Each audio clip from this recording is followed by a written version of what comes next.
Assalamualaikum warahmatullahi wabarakatuh. Jumpa lagi di channel Utehnoid. Ini mesin printer mesin CNC 3018 yang sudah saya upgrade spindle-nya. Jadi selama menggunakan ini ada beberapa kesalahan yang saya lakukan, terutama dalam pembuatan PCB menggunakan mesin CNC ini. Dan ini ada banyak korban dari mata bor. Ini semuanya tadinya full, sekarang sudah patah semua. Sudah saya buang beberapa. Kemudian ini adalah bonus dari mesin CNC nya. Ini V-bit untuk mengukir PCB dengan ukuran 20 derajat 0,1 mili. Jadi ini semuanya sudah patah semua gara-gara kelalaian, kecerobohan saya. Kemudian mata cuttingnya atau end millnya, ini beberapa sudah patah. Ini baru saya beli yang 4 ini. Jadi sisanya ini sudah patah semua.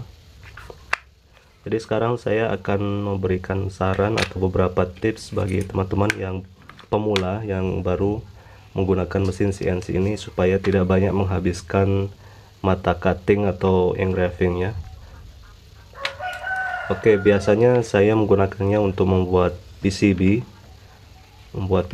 atau mengukir kayu. Jadi kesalahan pertama yang saya lakukan adalah ketidaksabaran. Karena terlalu buru-buru, maka ketika saya melakukan run, ini adalah desainnya. Ketika saya melakukan send G-code ini ke mesin CNC nya, ternyata probe-nya itu masih terpasang di mata bornya. Jadi saat ini di send, mata bornya sudah mutar dan probe-nya masih tertinggal di sana, akhirnya nyangkut dan membuat mata bor patah. Kemudian pada saat melakukan Z probe yang ada di sini,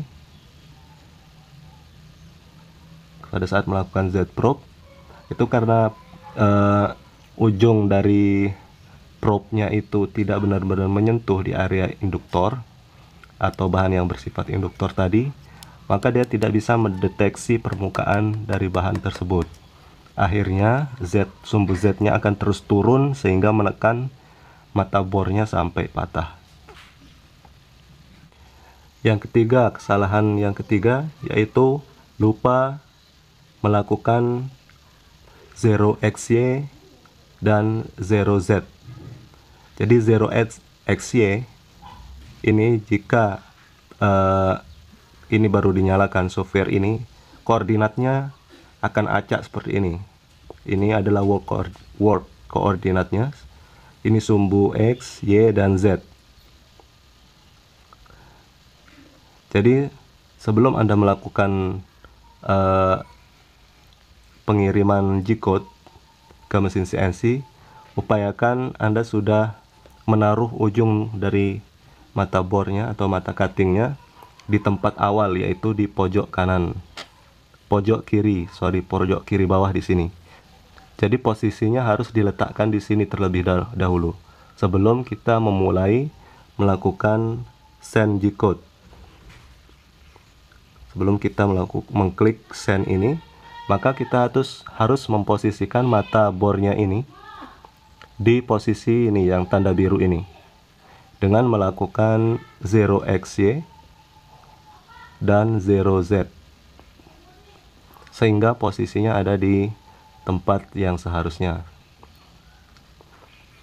Jadi upayakan di mesin CNC nya sudah mata cuttingnya sudah berada di sini, dan di software juga sudah berada di sini untuk simbol mata bornya atau mata cuttingnya.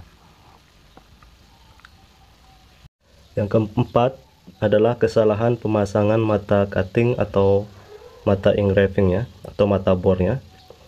Untuk mata cutting atau mata bornya itu ada dua jenis. Ada yang mempunyai pembatas seperti ini, ada yang tidak.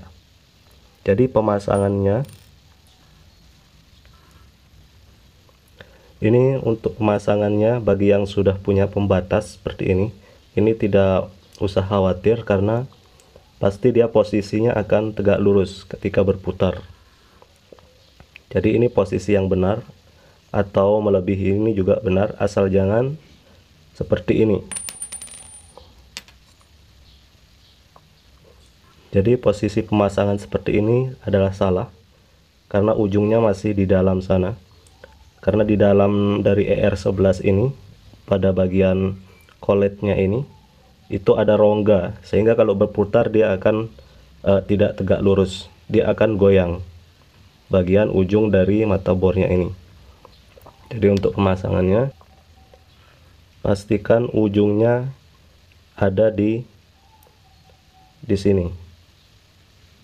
Seperti ini. Ini adalah cara pemasangan yang benar. Jangan berada di tengah yang ada di bagian rongga kolet. Jadi harus pas di permukaan sini, atau agak ke bawah sedikit saja, sekitar 1 mili. Ini adalah cara pemasangan yang benar untuk mata cutting, mata bor, atau yang lain. Yang kelima adalah kesalahan pada settingan toolpath. Bisa jadi di settingan toolpath kita membuat ukuran yang lebih besar dari ukuran kerja dari mesin CNC, karena mesin CNC ini tidak memiliki end stop, tidak ada sensor atau switch untuk end stopnya di bagian sumbu X atau sumbu Y atau sumbu Z. Nanti kalau kebesaran dia akan bablas, sehingga motornya ini itu dengung, padahal udah nggak bisa narik lagi karena udah mentok, karena tidak adanya fitur end stopnya di sini. Kalau ada fitur end stop, dia akan otomatis berhenti di bagian ujung-ujung dari sumbunya ini. Kemudian yang berikutnya yaitu kesalahan settingan kecepatan dari spindle. Jadi kalau kita mengatur kecepatan spindle, usahakan sesuaikan dengan bahan yang akan kita ukir. Kalau kita mengukir kayu yang agak yang tidak keras, yang agak lunak, kita bisa menggunakan kecepatan rendah. Tapi kalau untuk yang agak keras, kita harus menggunakan kecepatan yang tinggi. Sesuaikan. Di Google sudah ada perhitungannya atau rumusnya, cara mengatur feed rate atau kecepatan geser dari motornya ini, maupun dari kecepatan spindle speednya. Itu sangat berpengaruh sekali dalam melakukan pengukiran. Kalau terlalu lambat, bisa jadi matanya ini tidak terlalu kuat untuk menggores dari bahan yang agak keras. Makanya diperlukan kecepatan yang pas untuk bisa melakukan pengukiran di bahan yang agak keras. Oke, mungkin itu saja yang beberapa yang sering saya hadapi yang membuat mata cutting atau mata bor sering rusak. Oke, jangan lupa di share jika video ini bermanfaat, dan thank you.